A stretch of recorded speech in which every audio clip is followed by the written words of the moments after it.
À quelques pays et heureusement ils ne sont pas là aujourd'hui, donc on a l'esprit beaucoup plus tranquille.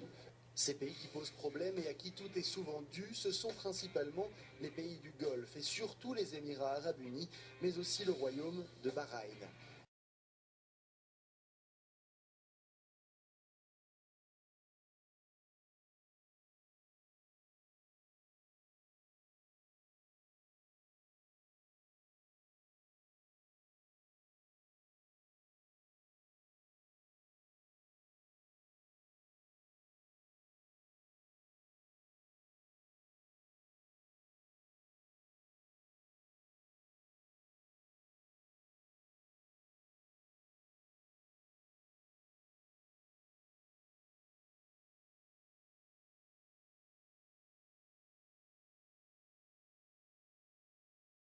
D'ordre aux Jeux équestres mondiaux, Nicolas Valène. Clean, une course clean, propre, sans aucune ambiguïté. Pas l'espagnol. Voilà, absolument. Quels moyens vous avez pour ça? Alors, pour ça, on a pensé à un programme dont je vais vous énoncer les principales mesures, mais je voudrais dire avant qu'en tant qu'organisateur, nous avons une part de responsabilité dans les tricheries qui se passent en endurance. Il faudrait d'abord qu'on baille devant notre porte. Nous avons, à l'arrivée de l'endurance moderne, dans les années 99, entrouvert des portes qu'on ne sait plus refermer aujourd'hui. Lesquelles? Les portes de la tricherie, du dopage. Et comment? Ben, simplement en appliquant le règlement FEI, comme je vous l'ai dit, à la lettre, et en proposant aujourd'hui un programme qu'on a appelé Endurance Autrement et qu'on va appliquer aux Jeux équestres mondiaux, le TEC-FEI Endurance 2014. Alors, le problème des vétérinaires. Alors, je vais, si vous permettez, vous donner les 4 points du programme que l'on va appliquer. Oui. Le premier point, ce sera transparence et lisibilité, donc aménagement des surfaces dédiées au sport différentes.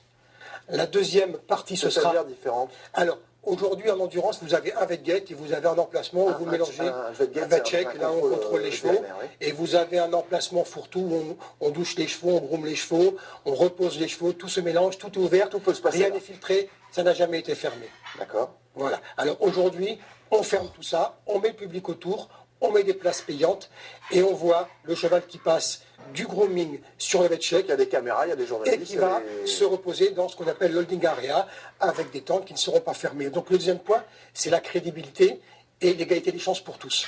Nous devons, nous organisateurs, proposer des conditions égales pour tous. Et ça tient compte du nombre de grooms, des espaces répartis, du tirage au sort, du retrait des dossards quand un cheval est éliminé. La troisième partie, non négligeable et importante, c'est le respect de l'environnement. C'est-à-dire? C'est-à-dire, aujourd'hui, vous avez une pratique d'assistance de chevaux en endurance à base de bouteilles d'eau. Glou, et on jette la bouteille. Voilà, on jette la bouteille. Aujourd'hui, vous avez des gens qui courent derrière maintenant pour rattraper les bouteilles. Malheureusement, s'ils couraient, ça irait très bien, mais ils ne courent pas toujours, ils ne les ramassent pas toujours. Donc, dans la baie du Mont-Saint-Michel, il est hors de question. Voilà. Donc, on a réalisé une première mondiale en 2013, qui était la course à l'assistance. Bon, il faut savoir que l'eau, c'est la sauvegarde du cheval. Il ne s'agit pas de faire prendre des risques aux chevaux, mais d'arranger avec des points organisation l'assistance différemment. Et c'est-à-dire quelle solution plutôt que bouteille? Point d'eau, seau d'eau, point d'eau organisation autorisé aux chevaux cavaliers, point d'eau assistance organisée aux assistances aux chevaux. Et le dernier point qui est important, que de l'eau, on est d'accord. Que de l'eau, bon. Que de l'eau. Et le dernier point, c'est hospitalité maîtrisée, ne pas confondre le guest, le VIP avec le sport. Donc tout ce qui est zone hospitalité, qu'est-ce que vous voulez dire à l'extérieur du sport. Ça veut dire que les tentes médailles ne pourront plus être comme elles étaient à une époque sur les sites sportifs, sur les espaces sport. Si déjà on arrive à mettre en place ces 4 règles-là... Pour répondre à la question d'Alexandre, on voyait les cavaliers des Émirats, donc, qui dépendaient des équipes qui avaient bénéficié de ces tentes, se reposer, être massés, machin, etc., dans ces tentes-là, mais on ne voyait rien, on savait qu'ils étaient dedans. Oui. Peut-être qu'il se passait d'autres choses.